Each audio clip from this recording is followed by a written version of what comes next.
Greetings, internet dads, internet mums, and everything in between. I am Spencer. You are... What? There is things in between. Yeah. Yes, there is. You're Rory. How are you, Rory? I'm terrible. How are you? You're really terrible. Yeah, of course I am. You go like this, mate. Up, down, up, down. You're great one episode. You're terrible. Bipolar. It's not me, though. It's the impact of the kids. Right. They have a direct impact on my emotion. I guess now more so than ever as we're smack bang in the middle of half term. How can we be at half term? They've only just gone back. How can it be half term? I know, it's crazy. I've just got over the summer holidays. And this is my first ever half term as a parent. Terrible, eh? It's a very interesting emotional journey balancing between loving getting to spend more time with your kids / hating it. Like the thing with the summer, you've got that 6-week chunk and you know what you have to do. You know that you have to get through it. And therefore, you will kind of mentally prepare. You'll have a holiday booked. There'll be a trip to the grandparents. There'll be a trip to the seaside. And you will punctuate that 6 weeks with various things to make sure that you kind of get through it. Whereas this period is just like, okay, I can't go on holiday now. I don't particularly want to go on holiday now. I can't go to the seaside. I'm not taking you to Legoland again. Like, you're just going to have to be, man. You're going to have to self-soothe, I believe it's called. You know what the problem for you and me, I guess, probably is more so as well, that summer holidays, which I haven't had yet as a parent, but it's the off-season for football. Obviously, we work in football. So unless there's a big tournament on, we do have a little bit of time. Yeah. When you get to October half term, you're smack bang in the middle of the season. You're super busy with football stuff. Yeah. So we almost have our own term time, don't we, with the football season? Yeah, and I've basically, I don't know if this will chime with you at all, but my approach has been this. Please watch the telly. Like, in principle, I have principle about TV and screen time. I care about things like that. Yeah, we all do, That's not mate. the parent that I want to be. I know. But it's got to the stage, you know, my baby, Pandora, she's what, 7 months? You know, she got my phone. She was really noisy, but she kind of got the phone off, like it was there and she got it. And she went quiet. And I was like, all right, you can have that phone for a bit. She was chewing it. She was like looking at the screen really close, which can't be doing her eyes any favours. It's mental, mate. My youngest, he'll walk now, because he's obviously walking now. He walks into the lounge, just picks up the remote, points at me and goes, put that on. In the morning, so if my oldest gets up, he'll come and sleep with us and he'll go back to bed in our bed, but he just wants to be like cozy. But the youngest, once he's up, he won't go back down. And he comes in, walks himself in now, sits in the middle of our bed, just gets the remote and just goes like that. It's really bad. It's amazing that, or it's kind of worrying, that's the point. He's woken up, telly, please. Yeah, it's obviously our own doing, and we were literally having a conversation about it the other day, saying how are we going to get them off like this sort of TV? I don't know, it's not addiction, but it's certainly a routine. Yeah, that is in their days now, and I think the weather plays a big part in it. The worse it gets, the harder it is to get them outside and stuff. But yeah, half term. Yeah, half term. So football. You're so football. We're at half time. Half time. Yeah. It's the same thing, really, isn't it? But half term can be a struggle. But luckily, we might have something that can help a little bit. Thanks to today's sponsors, Hello Fresh. And they are offering everyone watching 50% off their first box, 20% off the next 4 boxes, and get this, free desserts for life by scanning the QR code on the screen and using our special code IDP50. That's right. There is more choice. There is double the choice of recipes every week. It's better for you with 2 times the calorie smart and healthy options. Quicker, 50% of meals are now prepped in under 30 minutes. That's what I like. Suits me as well. And tastier with more premium ingredients on the menu than ever before. Look at these beautiful dishes. And it really allows for more quality time. Like, I don't know if this chimes with you, Spencer, but if I tell Clementine that we have to go to the supermarket, she cries. Really? Yeah, she cries. She doesn't want to go. The only way that I can convince her to go is that I will buy her some sort of treat. This now avoids any of that. So we can spend the quality time at home that she wants to do. Yeah, so from packed days to cozy nights in, weekends move fast. So HelloFresh is your autumn hack for getting dinner done without missing out on the moments that matter. Also, crucially, there is a flexible plan and a really fair price. You can pause your plan whenever you want. And you can change your delivery address whenever you want. So if you're going away, you can pause your plan, as Rory says. You can resume it when you're back, or you can change that address. So, for example, if you're at your mum's house, somewhere at a friend's house, send it to a mate. Get it in. Send it to a mate who's just had a baby. They'll be so appreciative. So click the link in the description or scan the QR code that is on the screen now for a taste of HelloFresh. Get 50% off your first box, 20% off the next 4 boxes, and free desserts for life by scanning the link on the screen and using our special code IDP50. And this special offer is available for new customers as well as those who've cancelled their subscription 12 months ago or more. Well, we're talking about HelloFresh, Rory. Fresh is not something that I feel right now. Go on. It's a good tiredness. I have DOMS, as they would say, delayed onset Of muscle soreness. because it's the best kind of DOMS when you do something worthwhile. This weekend, did something with my family and various members of our hashtag football club community and other friends and family as well. So my mum's got Parkinson's, and we did this thing. We called it Meters for Movement. Basically, we got as many people down to this athletics track as possible. So there's 166,000 people in the UK currently with Parkinson's, right? So we decided in one day we were going to try and run 166 kilometers. And at first it was me and my brothers, and we were like, well, that's too much. We're not Ironman. You know what I mean? That's more than 50k each. So we had to rope in some friends and family, but it ended up being such a success. We had so many people down. We started at 9 a.m. and we'd run over, it's 415 laps of a athletics track to 166k. And we did it in like an hour and a bit. Really? So many people turned down. So we just kept doing it. We ended up doing 500 kilometers as a group. That's amazing. In one day. And it was amazing because we had my mum there, who like I took her to the theatre last year, which was an eye opener for me because we got off at Tottenham Court Road and you could see the theatre. Yeah. And we had to get an Uber. We had to get an Uber. Really? So my mum really struggles to walk like long periods, especially without help. But she actually did a whole lap. She did a whole lap. She had people helping her, and she did like the sort of hitting the target lap as well, like to go at the finish line sort of thing, which is amazing. It's powerful. And we had people from Parkinson's UK down there. So it was a very heartwarming day. Me and my brothers all sort of did around like 20k each. Some people came and did crazy distances. But it's important to do that stuff every now and then, you know, just to kind of take yourself out that busy schedule, which we all have. Just do something for a person, and my mum, but also for a good cause. Get everyone together. Remember, we'd lost the day before the hashtag team. And, you know, it's so easy just to, when you're in that football world, to get like, you know, thinking about the result. It's the worst thing ever. Having the players come out the next day and actually have a smile. Did a lot of the players come? Yeah, captain came out and he did about 10k in about 40 minutes. Hang on. After playing the day before with 9 men, and we've got a game tonight, which is the Tuesday. So, massively enjoyable and like heartwarming thing to do. I want to try and do a bit more of that in my life. But yeah, I'm glad to say I am not broken. I thought I'd be broken. You're struggling today, though. I'm all right. I thought I was going to have to do like 40 or 50k. So thank God people turned up. Yeah. I don't think I've got that in me, to be honest. I'd like to walk it. We had loads of kids out there. It was great. We've got an inclusive team actually at hashtag, and we had guys who were like, you know, themselves having to use various apparatus to walk and things like this, doing laps around. Where did you do it? We did it in an athletics track place called Basildon Sporting Village in Essex, quite near where the hashtag sort of youth team is. So a lot of them came out. But yeah, it was great, mate. It was great. Really good. Yeah, no, that's powerful. I always try and think when we talk about parenting, we talk about us and our kids. It's also important to look up and think about our parents. Yeah, because that is how our kids will look at us. Yeah.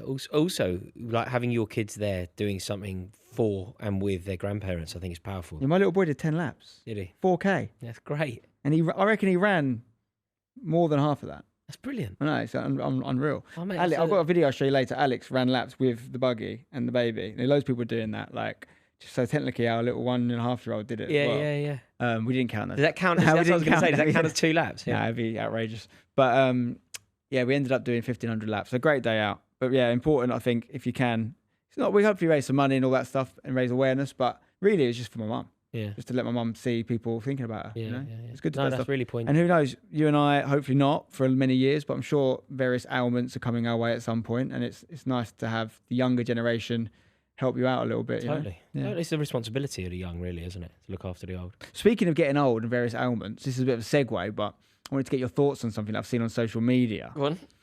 You familiar with the footballer Landon Donovan? Everton and USA. Everton, USA. I think he might be there most appearances, most goals ever, maybe. I'm not 100% sure on that. Football legend in America, certainly. So he so average, isn't it? Imagine being a legend. Landon Donovan is like a legend of your land. Well, I mean, every country is relative, isn't it? Yeah, I know. No, it's just so average. Would he be the best American player? I think he would be considered Alexi the most Lalas. effective. Pulisic. Yeah, maybe Pulisic now has taken that mantle, actually. That's not a bad shout. I mean, the new generation are just way better. Yeah. Personally, my favourite's Jimmy Conrad. But it's interesting conceptually, actually, what's happened here, because he's always got a bit of stick for his barnet, for his hair, right? Yeah. He went bald or started balding quite early on in his career. He did the old... He tried to do the old Jackie Charlton, didn't he, at one point, where he kind of grew the side long and placed it over the... Oh, yeah, I think he tried unsuccessfully lots of things. I think he tried transplants as well. And I bring this up because, we've got a lot of dads watching, listening. Some people have this issue more than others.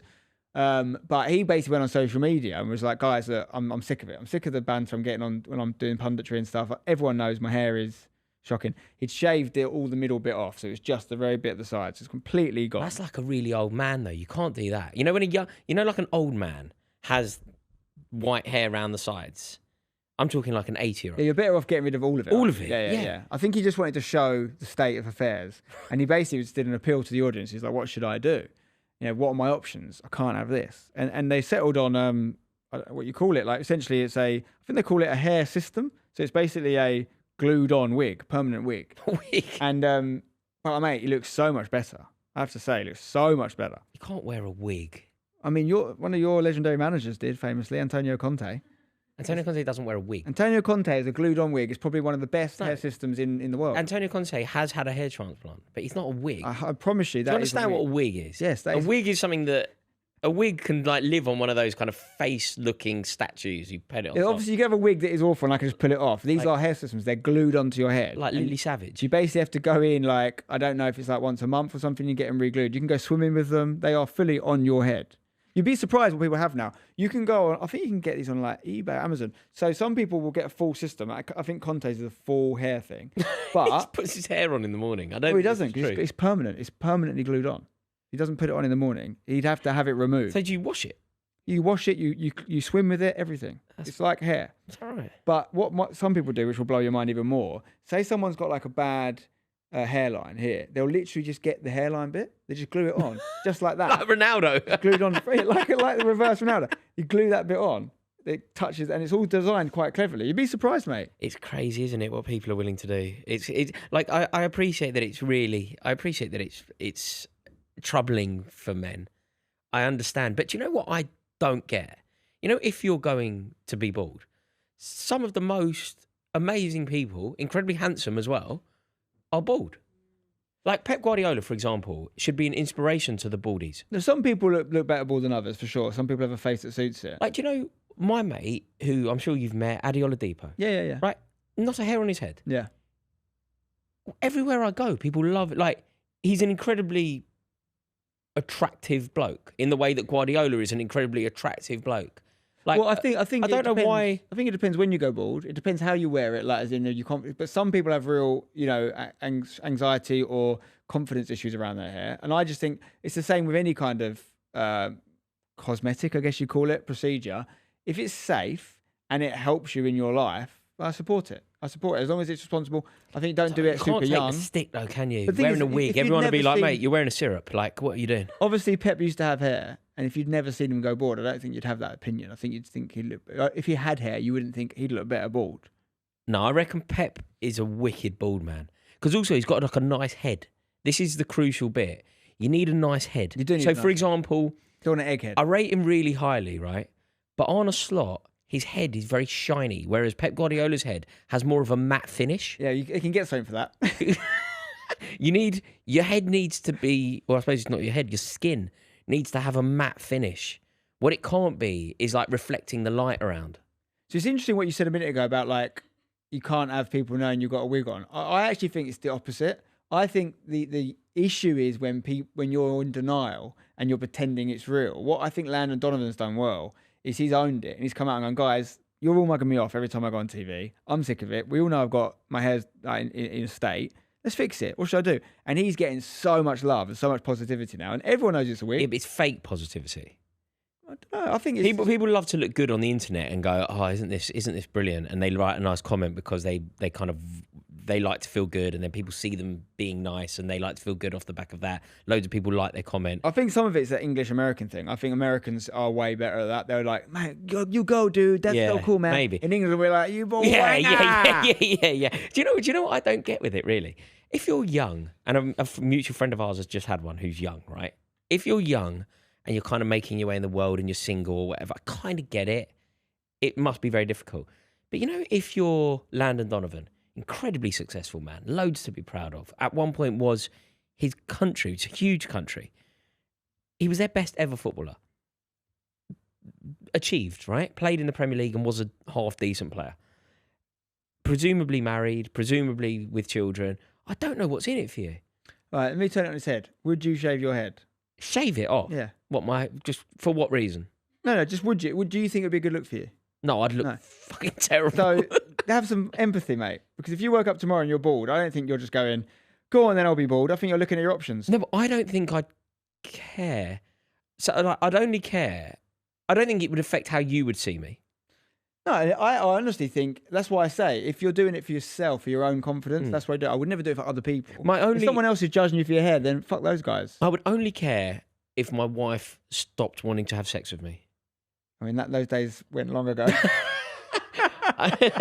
Perhaps, but if she like, I don't know, if she didn't want me to be bald, I guess I'd have to. So you're saying to me, honestly, if you woke up tomorrow, your hair's falling out, which happens to people, by the way, alopecia, things like this.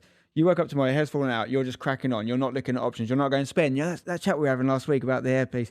You don't know anyone I can speak to, do you? I know. I know the answer. Now you're saying that. Now you're actually phrasing it. Okay, yeah, maybe you're right. Actually, maybe you're right. Maybe I would, but I kind of think that once you get to my age, any kind of hair is a victory, isn't it? Yeah, I think we've both done exceptionally well. I have friends that lost their hair in their very early 20s and that never had an option. And that is the thing. This has been a bit of an eye opener for me. Not that I don't need it. I'm just more interested in it generally. This hairpiece thing, because I have loads of friends who have gone way past the point of being able to have a transplant. Like, you can only do so much for a transplant. I do think there's an option for them now. I just think it's all about how you tackle it. I don't think you can actually, I'm being really realistic here. I don't think you can actually start gluing your hair on. I don't. One of your favourite managers at Chelsea of all time has been doing it for decades. I think you're wrong about that. I think that is a transplant. I promise you it isn't. You sure? If you see his hair before, that is untransplantable, my friend. Do you think? His hair was absolutely gone. It's well known that it's. Do you know what? It's one of the better ones. I might be doing a full circle here. Now you've kind of phrased it, and as you made it very relevant to me. If I woke up and my hair was gone, would I do something? I think maybe I would actually. I think your hair is almost a part of your image and your personality. And do you know where you're quite unlucky if you're me? I think there's more justification if you're me, because I'm a very average man. I'm very short. I'm a bit fat. I kind of need it. Whereas, if I was Landon Donovan and I was an athlete who was a multi-millionaire who was the best footballer his country had ever produced at one point, I think I'd be a happy baldy. You know what's very interesting though, right? Because this is all about perspective, right? So if you just boil down what you just said, you're basically saying that you don't have enough self-belief and confidence in yourself to go bald. Yeah. Well, Landon Donovan also obviously doesn't either. Because you look at him he's as that, wrong, he's isn't he? Like factually, he's wrong. It's relative. No, but factually, he's wrong. He's a multi-millionaire who was the best footballer his country ever produced. I know you don't mean it like this, but I think that perspective is quite dangerous, because that's the sort of perspective that makes people never have empathy for someone who's rich and saying you can't be depressed, or someone who's succeeded. Like, I won the World Cup, you can't be depressed, mate. You can't have an issue. People have issues, mate. You might be right, but I do think. So, for example, Pep Guardiola, he's a very happy bald man. That you know of. You don't know. You don't know if he goes home at night and cries to his wife about. Oh, mate, I've seen him dancing. He's dancing. That man dances, man. I've seen him dancing in a Man City changing room with a cigar. He dances. No, if Pep turns up tomorrow with a massive barnet, it would be mental. It would be mental. But the thing is, Conte did it so well, because Conte's hair went very early on in his career, and he was obviously a player. But by the time he's come through as a manager, I mean, I don't know what the perception of his was in Italy. Yeah. By the time he came to England, he already had beautiful lock. In a way, you're better off going bald really young. You're better off going Italy for a bit. Going bald, come back. Yeah, I don't know, man. I think you're probably right. It's not something that I've ever really thought about, and therefore I can kind of say, I can be quite flippant about it and go, look, I can talk about people's heads being matte finishes and that. But but the reality is, you are correct. Well, mate, the main issue for me, with any of these things, hair, whatever you do, is about health and safety. Like, is there any long-term damages that they're going to come back to bite you? Because my thing with the transplants is, like, and I don't pretend to be an expert on them, but see, your hairline's gone. You've got to make sure your hair's stopped receding, right? Because basically, if it hasn't stopped and you get it added here, and then this bit carries on going back, you've just got a gap in the middle of your head. So I think there's a chance- I think They go must. further back. Yeah, they do, must. They can't let that. No, but theoretically, and it doesn't really work like this, but theoretically, say I had a bad hairline. They do it to there. Yeah. Your hair in But 5 years goes to there, and then you've got no man's land. Yeah, but all I don't think it works like this, but say my hair was going back here, I have the old wing back, but then in 5 years I developed a Zinedine Zidane. Like, I'm in trouble. Like, I don't think it works like that. There you go, Saffron. Are you on the mic? Yeah, so one of my friend's boyfriends, he's had a hair transplant. I'm 28, so he's 28. And he has to go back to Turkey because he's had the front done, but his hairlines continue to recede, so he's having to have the crown done now. There you go. There you go. But he's managed to argue with them saying, well, you said I wouldn't have this, so he's getting it for like a discounted price now. So he's gone to Turkey to do it. A lot of people go Turkey. Yeah, I know that's the thing, but I wouldn't. I've actually got an opportunity. So, first of all, the best hair transplant I know, who I won't name, but someone I know very well, best advert for hair transplant I've ever seen. He went to Turkey.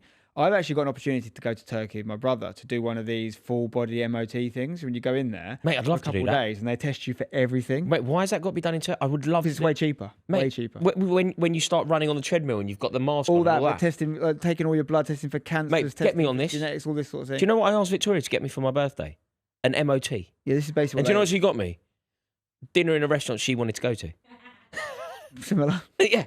Mate, I want to do this. Yeah, so I think like if you tried to do this, obviously you can't do this. I want to do this, but I want to do it on Harley Street. Yeah, so if you this is the difference. So if you tried to do that in Harley Street, you're talking way north of 10 grand that would cost you. Is it? If you did it in Turkey, first of all, if you're lucky enough to get it as a, maybe make some content out of it, so get a discount, but it's discounted there anyway, it's like a fifth of the price. Get me involved. I really want this. We can take it offline. We can talk. I really want this. They test everything, right? It's like when a player signs for a new club and they do a medical. This is very relevant dad conversation. I want that medical. No, because I think I'm falling apart. I'm very worried about my body. No, so this is very, very important for you, particularly. Yeah, because I'm fat. So my older brother's going to go with me, right? So he's just turned 40, right? He's nicked it. So fucking Seb. The only difference between what he's having and what I'm having, if we do it, it's the test. It's the colonoscopy. Yeah, I need that. So he's over 40, which they recommend you have colonoscopies. So that's the only thing you've got to go under for. He's actually got to go under. No, part of it. Yeah, because they. But I thought it was just I thought they just had to have a little feel. A proper colonoscopy, they go right up there, pal. Okay, I want that. No, you hang on, I'm not speaking that. passionately about wanting that. I don't want it. I feel I should have it.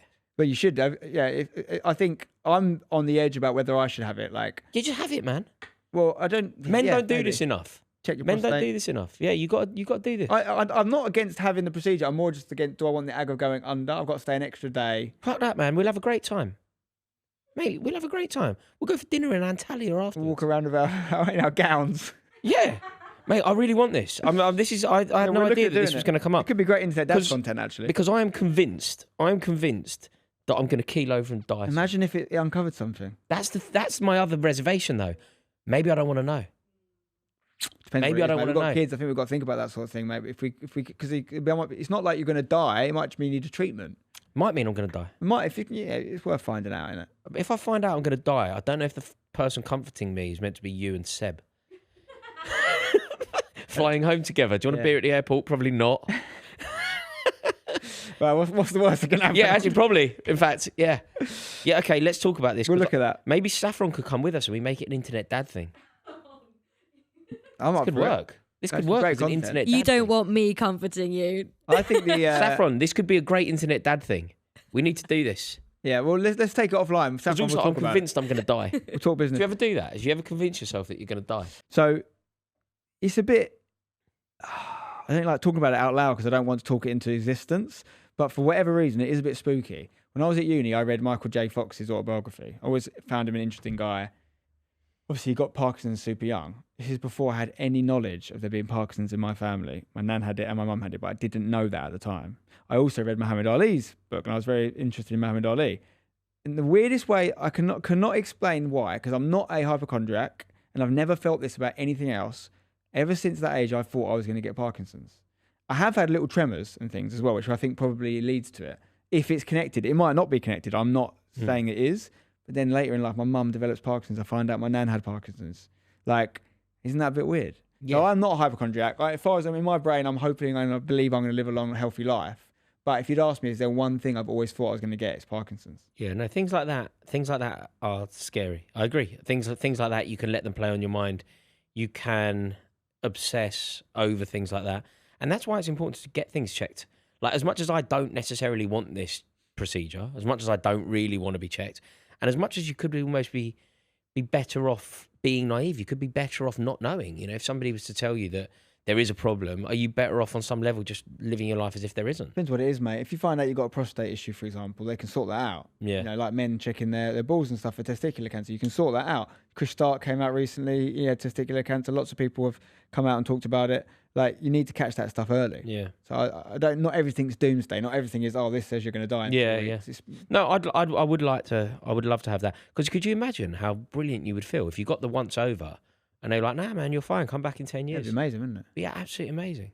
It would actually change my everyday approach, my Yeah. everyday feeling. I think we can always be more optimal. I don't know what their testing exact like level is, but it might be that we might have some just little changes, little lifestyle Yeah, changes. your or cholesterol's food a bit changes. high or whatever. Yeah. Nothing crazy, but keep an eye on But it. no, sort of if thing. people were to go, look, your bollocks are fine, your prostate is fine, your heart is fine. That's kind of all you need, isn't it? Yeah. Well, potentially. I think things like, so I've got someone I know who's got prostate cancer, and they, for example, I didn't actually know until he told me. So basically, you want to keep your testosterone low if you've got prostate cancer. I think that's what triggers it. You have levels they check regularly, and if your testosterone gets high, it means it's spreading. It's not good. So they actually take estrogen. So it's like the opposite of like what a bodybuilder would do and stuff. Because you want to keep your estrogen levels high, testosterone low to stop the prostate cancer spreading. So again, this is pseudoscience. I'm not an expert, but does that mean people that are higher in testosterone are more likely to? I don't know, but it's something that men suffer You and from. I won't be particularly high in testosterone, I don't think. I disagree. I think I'm very high. But I think testosterone is part of the reason people go bald. High testosterone is baldy. And you don't have... So you're telling me Theo Baker's got high testosterone? Really high testosterone. He'll have, because he went bald Sorry, young, didn't Theo. he? Yeah, he'll have really high testosterone. I'm not having that. I know he's an Iron Man, but he's not. No, he's a very manly man.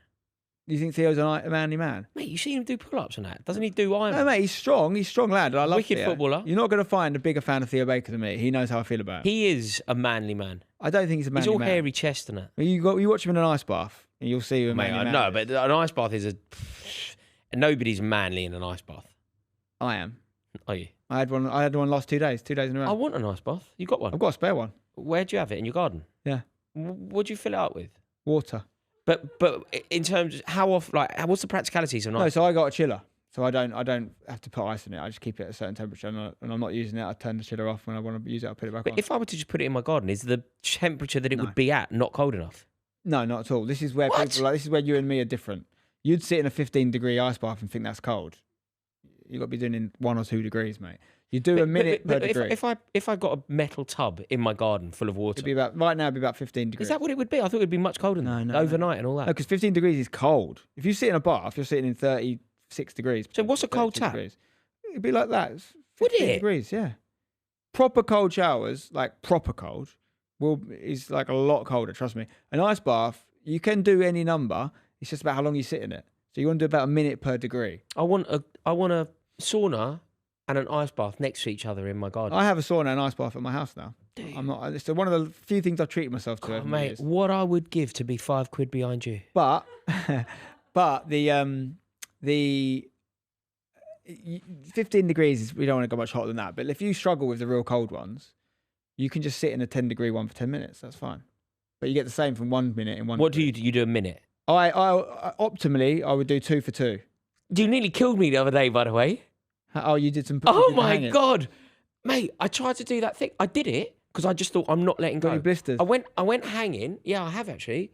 I went hanging, just hanging. Yeah. And I looked at the clock and I thought I'm not getting off until I've done 90 seconds. Fair. I could do a minute just about fairly comfortably, but I just said to myself, right, just don't let go. I hadn't had a particularly good gym session. I was like, the way that I can make this good is by doing this. One achievement, and I've been in here for 45 minutes. I can leave, and I've done that. And I did it. I just didn't let go. I Fair just play. had my, Your right, I just- forearms must have been on fire. I just didn't let go. When I let go and it was time, my fingers were absolutely broke. They were like, Floor. it was like arthritis. I couldn't believe it. Have that ever happened to you? That's good mental strength, though. Well, no, because I think I worked my way up to that rather than you've gone. Mate, full honestly, in. I had to go like this. I had to like peel them back one at a time. It was awful. But you did it. I did it. I did 90 seconds. I wanted to do 2 minutes. That's very good. But I did realise How that do you feel I've afterwards? got Your back- arthritis coming. Back and shoulders Mate, feel I was nice? worried about my hand. Everything was fine. My forearms were sore. My hands were sore, but my fingers were deformed, Yeah. which was really worrying because I literally peeled my own fingers back. I don't know if anybody has joined us on this challenge, but we're just hanging. We're just Hanging out. hang from a bar for as long as you can. It sounds incredibly easy. I can't tell you, particularly for me, it's so difficult. I know why you're doing it, really. Because I told you it makes you a bit taller.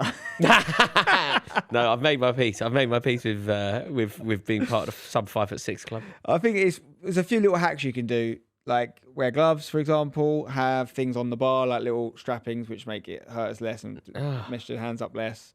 And then just keep doing it. So it's not as, the more you've done 90 seconds, the less it'll Honestly, it was tough. But I was very pleased. Yeah, I'm very gonna good keep for you. doing it. Very I'm gonna good keep for you. doing it. Going back to the hair thing, by the way, Prince William, apparently, I don't agree with this. I saw him the other day. I played paddle with him. I'm not even joking. Mate, I'm not even joking. I left. I got there early. I'm waiting to go on the paddle court. He is playing. He comes out. I go in. I kid you not. That is serious. And apparently, Establishment I paddle. said to the girl behind the jump who works the bar, I was like, oh my God. She went, he's here all the time. Where was this? Slough paddle. Slough? Okay, it's near Windsor. Near Windsor. Makes sense. Local Slough court. paddle. I was so happy. Wow. Prince stuffed. William plays paddle in Slough. And he's good. And he's a lump, he's He's big. a big lad. But he hasn't had a hair transplant. There's not a hair on his head. He could use the system, though. But he hasn't had a hair transplant. Obviously not. If he has, he's probably done it in Harley Street. He would have done it in Should have Harley gone Turkey. Street. He would have gone to Harley Street. Yeah, he can't go Turkey, can he, realistically? But the reason I bring him up is he's apparently topped the list of the world's sexiest bald men. Your thoughts? I can understand why. He's Prince, isn't it? He's Prince rich. Charming, rich. He doesn't actually Seems like look quite a good, good guy. bald, though, does he? Like he was a handsome lad. If you put his hair back, I think he would be a very handsome. I think prince. I agree with you. I think King, he's one of whatever the he is. people who... He isn't one of the people that you could argue looks better without hair. Yeah. You can't... Like, I think Pep Guardiola, you could almost argue looks better without hair. Do you think? Or do you just think nobody looks better without hair? Jason Statham pulls it off quite well. Commonest Jason everyone. The Statham's 10 gotta be on sexiest... there. Hang on, wait. I think we can do this. This is the list that Okay. Prince William was on. Prince William. So this is November 2024. This list was The made. Rock. Yeah, he's on it. Dwayne Johnson. Jason bald? He's not Statham's even got to be bald. on there. The Yeah. Rock's not Shaquille bald, is he? O'Neal. Shaquille Shaquille O'Neal, O'Neal. sorry. Oh, okay. Yep. Oh, you could... Okay. Kelly Slater. Yeah, he looks Who's alright. Kelly He's Slater? a surfer. Terry Crews. Yeah, Who's okay. Terry Crews? The Texan politician. Big muscle guy, no actor. You know. Danny DeVito. I would He's not argue bald. some of these He's people not have. bald. Danny But so does DeVito. Prince Danny William. DeVito's not That's it. sexy. No, Danny he's DeVito can't be on a sexy. He's not Although bald. actually, he does the short man proud. Sexy Yeah. man, Danny DeVito. Samuel L. Jackson. Is he? Yeah, he's bald now. Samuel L. isn't he? Jackson's not bald. He is now, mate. Is he? Right. I don't know if I'm going to say this wrong. Thierry. Thierry Henry. Yep. Yeah, he's pretty. He looks Thierry very good. Henry. bald, Oh, to be yeah, fair. he does look And I good. can't really remember him with hair. Thierry Very Henry. young. Stanley Tucci. No, I'm not not having sure him as a he's in sexy there. man. Where's Jason Statham? I don't think. No, he's not on the list. Vin Diesel's number 10. Yeah, there's only room Perennially for Vin bald. Diesel or Jason Statham. They're the same, aren't they? They're What about completely who's interchangeable. the other guy? Baptista, the other wrestler. Julio Baptista. No, Played for the Arsenal. footballer. I'm talking about the wrestler, the guy that's in Guardians of the Galaxy. Batista. His name is Dave Batista, famous actor. Can't help you. Yeah. I'm not having any of them. I don't know. Prince William. The sexiest bald man in the world has to be Guardiola, doesn't I it? think he's probably up there. But in your world, obviously, he's elevated because of his success. But like, you know, when you see him on a touchline, I would have honestly thought Jason Statham, most women would like. The He's got that, isn't his missus like 15, 20 years younger? Rosie Huntington. Rosie whatever her name Huntington Whitley, yeah. is. Like, she obviously likes it. It's Kelly Brook as well. He's with. He was with Whoever- Kelly Brook. He Who was I- with Kelly Brook. I saw Everybody used to recently. think Kelly Brook was really good looking. Oh, Kelly Brook was one of my favourites. Yeah, back in the day. everybody. But I saw something recently, and I don't look at tabloids and all this sort of thing, so I can't tell you where I saw this. I don't even know. But it came across my radar that apparently, I don't know how they worked this out, that she has, and I'm talking now, not back in the day, she has the optimal body type for what men like, apparently. Yeah, I think Kelly Brook But is. which is interesting because Kelly she's on Brook's the always very good looking. She was never my number one. she's on the but- buxom side now, whereas for many years growing up, it was these size zeros like or whatever were told they were like the archetype. I was never. I'm much more of a Kelly Brook man myself. Yeah. I never. Kelly Brook was never my favourite. I used to like Kelly Kapowski. Do you remember Kelly Kapowski from Saved by the Bell? Oh yeah, of course. She was always There's my. a lot of good Kellys. She was always my numero uno. Kelly Kapowski was decent. The other one ended up doing that quite dodgy film, didn't she? Was it called Showgirls? Yeah, or Showgirls. something? Jessie Spano. Yeah. Yeah. Do you know who I like? I like girls. I like a touch of the rouge. I like Amy Adams. Said this shit. You like Amy Adams? I can't stand her. I like Amy Adams. Nothing against her. Enchanted. Mate, The Fighter. Have you seen The Fighter with Mark I Wahlberg? just find her quite annoying. Nah, she's great. What about the other one that looks just like her? Sacha Baron Cohen's wife. Isla Fisher. Well, I think they're divorced. Isla Fisher, yeah. They look very similar, don't they? And Jessica Chastain, if we're doing Jessica this. Chastain and what's his Julianne name? Moore. No, what's his name's daughter? The guy from Happy Days, the director. Yes. His daughter. She's very good looking. She looks so much like Jessica Henry, Chastain. Yeah. What's his name? Why can't I think of it? Richie Cunningham from Happy Days. Winkler. No, not a Winkler. That's Fonzie. The director. the director. He did Apollo 13. Yeah, and all yeah, these- yeah, He's a very yeah, famous yeah. director. Yeah. His daughter is she's from Yeah. Jurassic Park film. She looks well That's like right. Jessica Chastain. Yeah, there's much of a much. She's also buxom. Yeah, I don't. That size zero fad was appalling. not for Do me. you know the Clive. other fad that I really couldn't get on board with?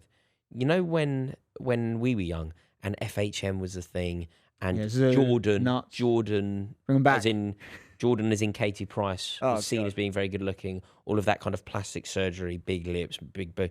I never ever got it. I always preferred a girl like when I was young and single. You know, like a girl who was out in brogues rather than a girl who was out in like mad high heels and a little dress. Yeah. Never got it. You know, if I die from one of these diseases and I get to the gates and Saint Gabriel says, "You're not coming in." Do you know where he could send me? Do you know what my hell is? Ocean Beach. That's hell for me. Like that is literally the place where I'm surrounded by everyone I hate. They're playing music that I hate. It's owned by someone that I hate.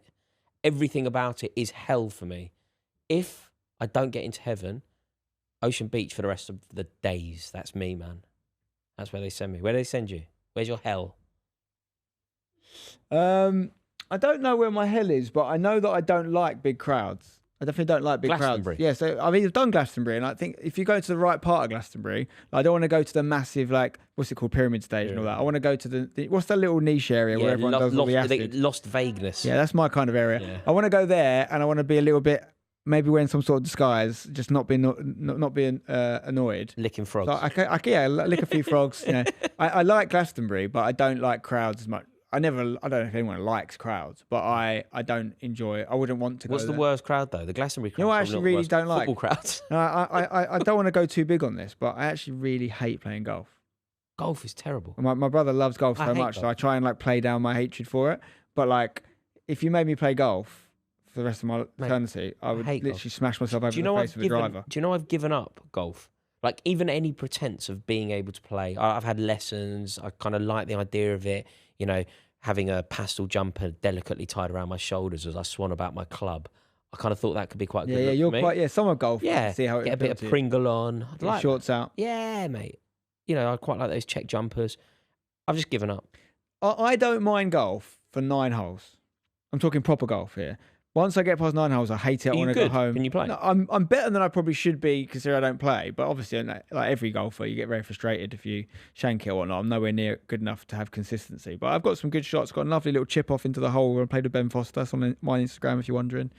But no, obviously there's golf in my family, and I think what it is I developed a more of a disliking for it because it's a little bit like when I used to work in production companies and people would go for a cigarette break and I would be annoyed that all these conversations were happening that I wasn't privy to because I didn't smoke, and I would then resent smoking even more because I don't want to and I'm missing out.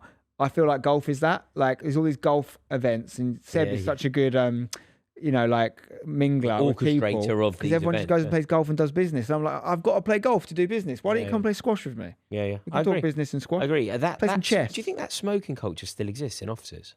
Can't do, surely. Can't. You know, when I worked on Big Brother, honestly, I was a terrible worker. I didn't deserve a promotion or anything.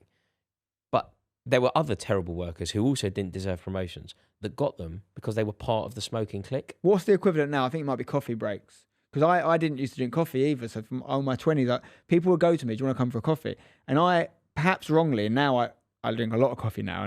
What, you would have said no? I actually enjoy it as a thing. And I see that. But now what I realised was they were just asking, do we want to go and talk? Yeah. They were going to get a coffee, sure. Yeah. But I was taking it as, do I physically want to drink a cup of coffee? And the answer is no. What I should have gone is, I'll have an orange. Yeah. No, I'll have a water. or just if it's a boss asking you, just go, I'll have a coffee if you want a coffee. Let's do whatever. How many coffees do you want me to drink, boss? Yeah. I'll do it all, boss. Whatever you need. How do I get this promotion? Yeah. So I missed out on so much for that. I think maybe coffee break would be the equivalent now. Who knows? Anyway, one other thing I wanted to ask you about. I saw one of these clips on Instagram, as we tend to do. So Jordan from the Rizzle Kicks, he's quite active at the moment. Yeah, he's in a play. He's in a play at Waterloo. Yeah, he's in a play. He's also written a book all about, I think, like modern masculinity and all these interesting things. He's very open with his mental health and feelings and stuff, and he's doing some interesting stuff. I've known of him for a long time. I actually played football against him He's once. Very good footballer. Yeah, him my and football team actually. him and Harley both played against us. One of the early hashtag games. Yeah, who's also a very good player. Actually. Yeah, they're decent. But he's obviously on this journey of self-awareness and things like this. He's got a podcast with Makita Oliver, and they were on it. T4 days, man. Yes, of course. And they were on it recently, and they were basically talking about. Have you ever heard of this book called Factfulness? I think it's called. It's this famous book. The premise that they weren't talking about this book, but it reminded me of it. The premise of that book is basically like we tell ourselves these stories in society, particularly like about the world being bad. And of course, there's lots of terrible things, and I'm the first to admit that, and not like some of the suboptimal things that are happening in the world. But there's also a lot of fallacy there. That there's almost the world is on a degradation, when actually, if you look at a lot of the data, the world is getting incrementally better every single year. Whether it's like survival rates, whether it's education, whether it's we're talking about, even when you talk about controversial subjects like the Middle East and human rights issues, whilst they may be from our perspective behind us, if you look at the data, they are developing more rights as opposed to being worse. Anyway, the idea is that there's loaded opinion, perhaps propagated by a lot of the messaging that we see in the media. The world is getting worse when actually, objectively, it's often getting better. And they were talking about this concept that the world seems less safe now, and it's something that you talk about a little bit as well. Talking about maybe being harder to bring up kids in this generation than previously. Everyone used to go and play outside, and now they don't, etc., etc. And he was like, they both sort of agreed that they think the world was just as unsafe back in the day. They had roads down their areas called the Murder Mile or whatever, and they was worried about things happening to them. We just seem to be more, it's in your face now because the internet is all encompassing. So we're constantly reminded of these things to be scared of. Whereas before, you had to pick up a newspaper or you had to turn the news on to have this messaging thrust upon you. The debate they were ultimately having is whether we should allow our kids to play outside, much like I'm sure you did, I did. We'd walk down the park, we'd be on our bikes. Yeah. Is that objectively more dangerous to do now than it was 20 years ago? Yes. You really believe that? Yeah. Why? I mean, I suppose I have to preface this by just acknowledging that I have a very superficial friendship with Jordan. So although I don't see him much, we certainly know each other and I like and respect a lot of what he does. But I do fundamentally disagree. With the data, as you mentioned. The data may suggest that London is safer now, but my experience suggests that it isn't. I do think that things are rougher now. I do think that there is more violence around now, and I do think that it would be more threatening for kids to play out now. So I can't speak for London specifically. I'm talking about the Factfulness book's not even a British book. I think it's an American book, but it's talking about the world, like large sets of data. And about global or national standards increasing and things, whatever. But let's say the data did suggest that London was safer. I don't know. I think don't the know. data does suggest that. But so what is different? So what I'm suggesting, without having any evidence myself, is that I agree with you entirely that kids might definitely play out less and are allowed to do less. But is that because there's actually a higher chance of something happening to those children? Or is it because as parents, we are more fundamentally aware of the risks? Like you, and I mean this in the nicest way possible, because it's no different for me either in a different part of the world. But similarly, I think it just occurred to our parents less that things could happen. I don't think they were sitting there going, should I let them go outside? There's all these things going on out there, because they're not constantly told down there. There are some things. There are some shifts now that are just facts. Like, okay, the overall broadness. Maybe you could argue that the data has made London safer, but I don't know. But it was very, very rare when I was young for somebody to be stabbed. Very rare, very, very rare for somebody in London to be shot. Those two things don't feel like they're quite as niche anymore. In terms of being mugged, yeah, of course mugging's happened, but it wasn't it wasn't an almost daily occurrence of people having their phones snatched out of their hand. You know, You don't have phones, that's why. I saw that. No, Didn't we have did. We phones. did have phone. By the time I was sort of 16, No one wants to 18, we nick did. a Nokia Everyone worth was 100 no, quid. No, people did. They weren't worth 100 quid then. They were the prized asset of the day. But we're walking around with things worth a lot more money now. That Yeah, days, we but- are, but people were having things nicked. People were always having things nicked. But there wasn't an epidemic of people having their watches nicked as they come out of nice restaurants in West One. It wasn't quite like that. I do think that it is more threatening. Like, look, I saw something this week that I just thought. I was walking between Baker Street and Marylebone Station, and I wasn't really paying attention, but I'm walking along, and I'm always quite aware. I would never, for example, walk along in London, anywhere, in fact, with earphones in. I have Like earphones on the today train. when I told you my tube had got stuck and I had to walk from Hackney and it was like a mile walk, and you were like, "Oh my!" Well, I actually thought when you messaged me, I was like, "Is he thinking it's not safe for me to walk this?" Because you always talk about that if I walk down the road. No. It's because I'd ordered you breakfast. It was going to come. No, because sometimes if I walk down the road with my phone out, you're like, "Oh, be careful, aren't you?" No, I would say regardless, and this isn't a London thing at all. This is just like a sensible thing. Also, it's a politeness thing. If you're walking along looking at your phone, you're not aware No, of your I surroundings. completely agree with that. Yeah, it's, yeah. No, it's not always a safety thing. Yeah. It's I don't think anything major is going to happen on the tube. But you know when you're walking between lines yeah, and somebody's right. walking along, it's so rude. Yeah, I But I agree. would extend that to people who walk along reading a book. Like, put your fucking book away and get out. You know what I mean? It's rush hour at King's Cross Station, you idiot. But I do think. Look, I was walking between Baker Street and Marylebone, very nice neck of the woods, and I'm walking along. There's a girl in front of me. I paid no attention to anything. Bike's driven past me again. I paid no attention. It's come back down the road. Now it's driving against the traffic. I was like, okay, Yeah. a bit weird. Within seconds, it's up on the pavement and it's driven past this lady in front of me. It's had her phone away and it's gone. And I've just watched the whole thing. Like, she's looking at me. I was like, I don't even know what to say here. That feels now such a regular story. So I do think that there is an element of threat. I think you might be right, though. Maybe the element of threat is increased because everybody has something so valuable. Everyone's walking around with a £1,000 phone. I think these things inevitably increase in periods of economic downturn as well, right? So if the economy's right now, if it's time you go for lunch, it seems like it's £1 more expensive at the moment. Like it's just getting crazy expensive to even just look after yourself. So that is always going to lead to a rise in crime. Yeah. So we are going through that as a moment in the world. The other thing, and I know that like I can't say that I'd be particularly bothered about this, but I just think that there is more of a lawlessness around. So, for example, when I was young, of course I'd bunk the tubes all the time, but not brazenly. I wouldn't just push the barrier open in front of the guy and go through. And that happens, you see that daily now. I don't care that people aren't paying for the tube. It's none of my business whether you decide to pay for the tube. But I do think that when I was young and I would bunk the tube, I had the courtesy of pretending I didn't. You're like Robin Hood. I had the class courtesy. thief. I'd slip through behind someone rather than almost flick the V's to the guy that works there and push through in front of him. So I feel like there is just a sort of more of a lawlessness around. Is that fair? You're saying that the crimes got more Brazen. yeah. Again, I think it comes back to the period we're in right now, the society. I guess there's a difference, isn't there, between like economic situation and therefore a rise in people people getting more desperate. They have to do more things, but also like what is the actual societal, like you could challenge the argument of Jordan and Makita and say like the NHS has never been this bad, for example. Like it's so oversubscribed and it's been defunded and all these things are huge problems. And we're certainly not at the most optimal version of that in its history. But the thing with England does, I guess, talk about that Factfulness book, which to be clear is not what Jordan and Makita were referring to.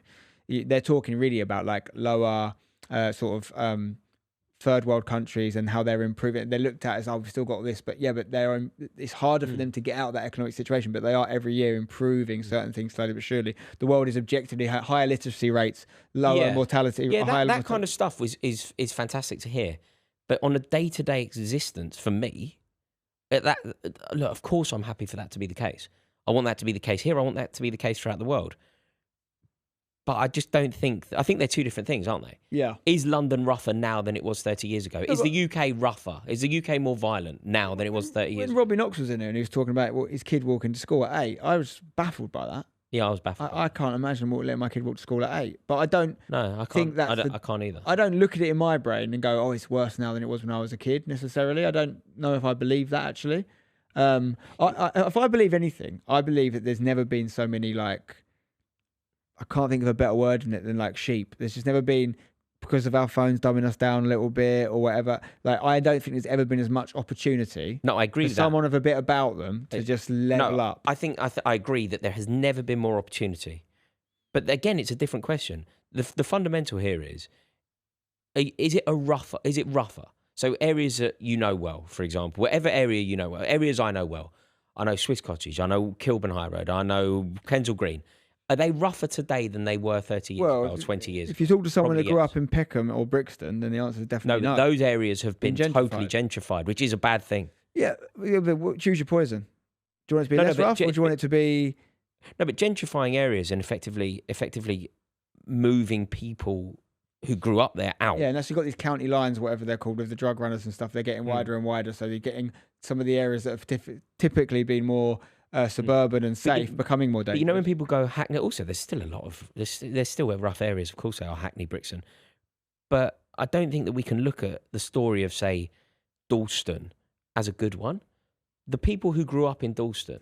So if you're my age and you grew up in Dalston, the chances of you living in Dalston, near where your grandparents and parents live, is almost non-existent. Who lives in Dalston? Do you know what I mean? Like, you have to have some serious money behind you. Of course you do. I think, but that's not a good thing. Like, no, I think understandably, okay, it's probably Rory, not as rough, but those people have just been cleansed out of their area. But I think completely understandably, you see the world through a London filter, because that is your experience. But obviously, a lot more of the country don't live in London. But live mate, in London. those areas, like, those areas are so rough. Like, I had a night out in Darlington recently. Rough, mate, like really rough. And then it's the deprived town centres. Like, you know, town centres 30 years ago were thriving. Yeah. Like, if you were to go to Bournemouth town centre, if you were to go to Blackpool town centre, if you were to go to Grimsby town centre, the town centre has been eroded. Try and find a post office. Try and find a bank. Like the decline. Yeah, I agree. The decline. Do you know a guy? Community Do you know decline, a guy? like Someone who would chime with you. Do you know a guy called Aaron Bastani? I think so. He's part. Do you know Novara Media? Yeah, I follow them. Yeah, He's part of Novara Media. He's integral. I think he's a co-founder. He speaks really eloquently. A lot of what I like him. I mean, we've messaged. I like him a lot. I agree with him on a lot. I disagree with him on a lot. But his devotion to the plummeting standards in town centres, and the plummeting architecture around the country, it's striking how bad it is. And you're right. I see everything through a London lens because I'm that idiot stereotype, and I know I am, and I shouldn't be. But it is a bigger problem. Like, look, there are thriving town centres. There are thriving cities. I think Liverpool's got a lot going on at the moment. I think Manchester's got a lot going on at the moment. But there are forgotten towns, man. Like I went to Blackpool. Blackpool, when I was a kid, was on the up through the summer. It made a lot of money through the summer. It was derelict, and it was sad, mate. It's heartbreaking. Yeah. No, I think every area's got its own story. I think Jordan grew up in Brighton, like you say, and I think I can imagine, I've got a few friends that live there. I can imagine there's a perception that is safer now.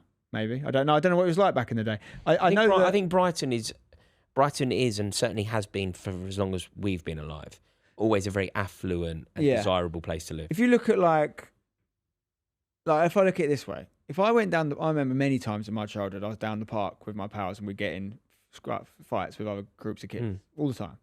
And if you're not someone that had a bit about you and you didn't fancy yourself in those situations, which I never really did at the time, quite, what's the word I'm looking for? Quite intimidating. You could be scared to go to the park down the road. I wouldn't feel, if my boy was 13 now, the chance of that happening in the park down the road were the same park. What you think? You'd be I fine, just no don't trouble? think. No, I think there could be trouble. I don't know, and this could be wrong. I could be completely wrong about this, but I just feel like if my boy was out with a load of, do you know what the actual honest truth is? I do believe the chances would be way lower because they'd all be on their phones. I mean, the chances of you going down because you had nothing else to do. I'd say nothing else to do. You go, I don't like the way that kid looked to me. Let's go and kick off with him. They're not going to be looking at each other because they're on their phones. I would say the chances. So my park was called Grange Park, just behind Kilburn High Road.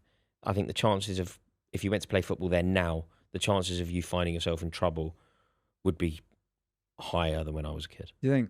But I don't know that for a fact. It's just the way I feel when I go down there. But maybe my sensibilities have heightened. Well, so much of it is in perception, isn't it? Like, I guess that's what they're getting at. No one's sitting here, Jordan certainly isn't, sitting here saying they have the answer, they know the facts. We all talk about our own perspective, but it's so interesting how those perspectives differ. And I guess the question is, if you're watching this, listening to this, do you think the world is safer? do you think it's more dangerous? And I think there will be a divided opinion. In the But answer. also, it's all about consensus, isn't it? Like Jordan, I say this with total credit to him, and Makita Oliver, they have both been incredibly successful for basically all of their life. Yeah. All of their life. Well, yeah. Like, certainly for the bulk of their life, certainly for more than 50%, both of them have been famous for more than 50% of their life. Both rip-roaring successes. Yeah, Jordan was number one hit. Don't conflate success with fame, though, I would suggest. Because like, In what sense? Because it doesn't always come like that. I think you know enough. You grew up with Amy Winehouse, did you not? I did. Yeah. But So she was both famous and successful. do you consider her? I don't think it's fair to say that someone died at 27 with drug issues is successful. She's a successful musician, 100%. I think her life was a tragedy. Yeah. I think there's an element of tragedy to her story, of course, but And there's an element. it's non-negotiable that Isn't she it? was successful. No, but she critically successful. Yeah, of course. Do you not think that there's a world that suggests the environment she was in exacerbated her addiction issues and whatnot, which led to her ultimate death? And that's the pressures of fame and anxiety that might come with that. Completely. So I think fame does not always attribute success whatsoever. Not everyone in the world looks at fame as success. Yeah, no, I think you can be successful and die tragically young, but you're still successful. I think it depends what your definition of success is. Bob Dylan's definition of success is I woke up in the morning, did what I want to do, and then I went to bed. Yeah, that's a very loose and not quite the definition of success. You have a perception on success. I don't think it's shared by everyone. It's not shared by me. Yeah, You you're, can't ro- speak you're for wrong though. everyone. The definition of the word is not up for debate. It is Of what course it it is. is. What's success then? If you honestly think, I mean, we're kind of going off point here, but No, if you think that Amy Winehouse wasn't successful, like I don't really know what to say. She was Successful- like the you have most to successful define British. what your measuring of success is. If someone's definition of a Yeah, successful but life, this is so you go, okay, Amy Winehouse wasn't a success, and the guy that's just got his like very, very happy, but a postman. yeah. That's not what the world sees as a success story, mate. It's not about the world. The world doesn't exist. Yeah, but I there can't only talk. is what you I can't what you talk see. and conform to your definition No, of I'm not words. asking you. That's not I'm true. not asking you to share mine. I'm trying to tell you the world doesn't necessarily share yours. No. You can't speak for the world, Rory. No, I do. I certainly speak for the world if I say Amy Wine. This is quite funny because this is like the least controversial thing I've ever said. Amy Winehouse was a success, but was she? Yeah, yes, No. she was, mate. Listen to the words I'm saying. Success has to be defined. If Amy Winehouse, which you might be able to speak for more than me because I don't Yeah. know the woman, if her measurement of success was selling records and being famous, then she was very successful. I'm not disputing that. What if her aim in life was to have children and live to 90 years old? She failed. So Tom Hardy famously said, like, a true man is not a man who does the things I do, whatever. It's a man that no one cares about, that no one talks about, who goes to work and does what he wants for his kids. That's what a true man looks like to me. Some people aspire to be that, Rory. Some people, if you said to them, Yeah, but now, he doesn't. It's all very well No, saying but- these valiant claims. He could do that. but it's definitely, of course he can. But it's not definite, mate. Come on. What are If you a man, talking if about? there's a man in front of you right now who says to you, I want a simple life, I want to work on my farm, I want to have children, and I love all that, and I love hanging out with my kids, and if I die at 70 and I've done those things, that'll be a success for me. Is he wrong?